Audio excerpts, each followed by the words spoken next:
Friends, आज की short analysis में हम डिस्कस करेंगे आईटीडीसी स्टॉक के ऊपर, जिसका फुल फॉर्म है India tourism development and corporation limited. दोस्तों, ये स्टॉक अगर आप देखो तो जुलाई 2024 से करेक्शन के अंदर चल रहा है। ओवरऑल अगर आप देखो तो ये स्टॉक ने दोस्तों पूरे 6 महीने यानी पूरा आधा साल इसने सिर्फ करेक्शन में बिता दिया। और करेक्शन में भी दोस्तों यहाँ पर स्टॉक ने दोनों तरह का करेक्शन दिया, प्राइस वाइज टाइम वाइज दोनों। 70% इसने प्राइस वाइज करेक्शन दिया, जहाँ पर ये स्टॉक काफ़ी हद तक डाउन साइड करेक्ट हुआ, और फिर रिमेनिंग 30% इसने टाइम वाइज करेक्शन के अंदर एक साइडवे कंसोलिडेशन करी, एक स्ट्रॉन्ग बेस बना और अल्टीमेटली उसको ब्रेकआउट किया है। और दोस्तों, ये स्टॉक के अंदर अगर आप देखो तो यहाँ पर एक बहुत बड़ी डाउनवर्ड स्लोपिंग पैरेलल चैनल थी, जो एक स्ट्रॉन्ग रेजिस्टेंस का काम कर रही थी। अल्टीमेटली स्टॉक ने उसको ब्रेकआउट किया है। यहाँ पर करेक्शन कंप्लीट के कंफर्मेशन मिले हैं, पॉजिटिव क्लियर डाइवर्शन मिला है और एक बड़ी रिवर्सल चार्ट पैटर्न मिली है, जिसके तहत ये स्टॉक करंट लेवल से अपसाइड में 25% अपसाइड रनअप देने के लिए रेडी है। लेकिन दोस्तों, यहाँ पर कोई भी हमारी बाई सेल होल्ड रिकमेंडेशन नहीं है। ये प्योरली एजुकेशन पर्पज से मैं अपना पॉइंट ऑफ व्यू आप लोगों के सामने शेयर कर रहा हूँ। कोई भी पोजीशन लेने से पहले अपने फाइनेंशियल एडवाइज़र को ज़रूर कंसल्ट कर लेना।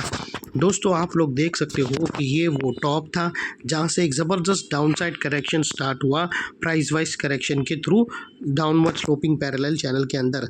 और जब तक स्टॉक के डाउनवर्ड स्लोपिंग पैरेलल चैनल में था, स्टॉक प्राइस वाइज करेक्शन के अंदर एंगेज रहा और यहाँ पर back to back lower lows hit हुए।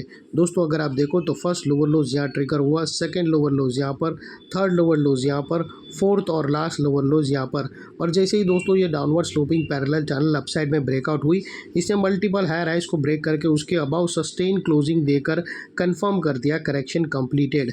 यहाँ पर हमें दो मेजर पॉजिटिव सिग्नल मिले फ्रेंड्स। पहले तो इसने डाउनवर्ड स्लोपिंग पैरेलल चैनल को अपसाइड में ब्रेक किया, जिसके वजह से जो स्ट्रेट डाउनसाइड फॉल आ रहा था प्राइस वाइज करेक्शन का, अल्टीमेटली वहाँ पर ब्रेक लग गई। सेकेंडली, इसके जो लोअर लोज थे वो हायर हाइज में शिफ्ट हो गए क्लोजिंग बेसिस पे, जो हमें कंफर्म करता है कि स्टॉक के अंदर बॉटम लग गई है, करेक्शन कंप्लीटेड और ट्रेंड इसका चेंज हो चुका है। अनलेस एंड अनटिल यहाँ पर कोई नया लोअर लोज ना मिले या पुराने लोअर लोज के नीचे क्लोजिंग ना मिले, तब तक हम यही मानकर चलेंगे कि यहाँ पर बॉटम लग गई है और अपसाइड मोमेंटम के लिए स्टॉक रेडी है।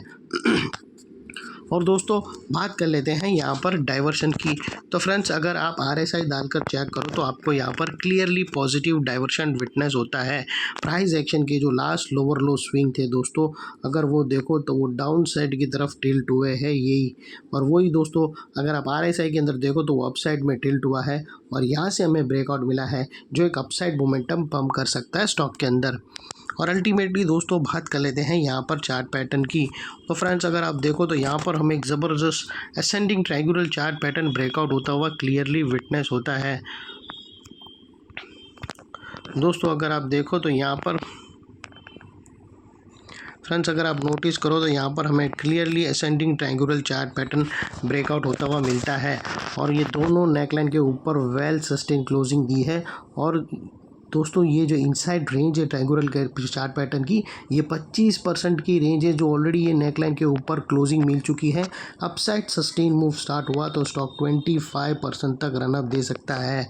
और वो लिहाज से दोस्तों, स्टॉक का जो अगला टारगेट निकल कर आता है वो तकरीबन 900 रुपीज़ का आता है दोस्तों, यानी 25 से 28% के बीच में है।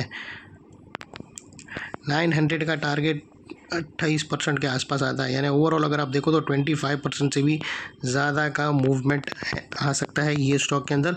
और बीच में कुछ रेजिस्टेंस है जो ये स्टॉक फेस करेगा और पॉसिबिलिटी हो सकता है कि स्टॉक ये रेजिस्टेंस के पास रिजेक्शन फेस करके नेकलाइन को रीटेस्ट करने भी आ सकता है। और बात कर लेते हैं यहाँ पर स्टॉप लॉस की। तो मल्टीपल ऑप्शन अवेलेबल है, आप अपने एडवाइज़र को पूछकर ATR की हेल्प ले सकते हो, या फिर ब्रेकआउट कैंडल के लो के नीचे, या फिर नियरेस्ट लोअर स्विंग। जो भी स्टॉप लॉस रखो दोस्तों, इतना मेक श्योर करना कि आपका risk to reward ratio at least 1:2 या मिनिमम 1:1.5 रहना चाहिए।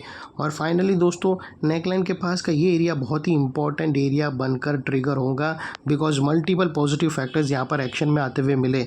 दोस्तों, यही एरिया पे हमने डाउनवर्ड स्लोपिंग पैरेलल चैनल को अपसाइड में ब्रेकआउट होते हुए देखे, लोअर लोज हमें हायर हाइज में शिफ्ट होता हुआ मिला। यहाँ पर ही दोस्तों हमें क्लियर पॉजिटिव डाइवर्शन RSI के थ्रू मिला और यहाँ पर ही दोस्तों हमें एक असेंडिंग ट्रायंगुलर चार्ट पैटर्न भी ब्रेकआउट होता हुआ मिला। तो वो लिहाज से दोस्तों, ये एरिया जो अभी तक एक स्ट्रॉन्ग रेजिस्टेंस था वो अल्टीमेटली स्ट्रॉन्ग सपोर्ट बनकर ट्रिगर हो चुका है और इतने बड़े स्ट्रॉन्ग सपोर्ट के नीचे क्लोजिंग बेसिस पे आप लोगों का स्टॉप लॉस रहना चाहिए जो आसानी से हिट ना हो। और बाय एनी चांस अगर क्लोजिंग बेसिस पे हिट हो जाता है तो नो इफ़ ना बट सीधा स्टॉप लॉस देकर ट्रेड को वाइंड अप कर देना चाहिए। ये थी हमारी शॉर्ट एंड स्वीट एनालिसिस। अच्छी लगे तो प्लीज़ चैनल को लाइक शेयर सब्सक्राइब ज़रूर करना। Thank you. जय हिंद।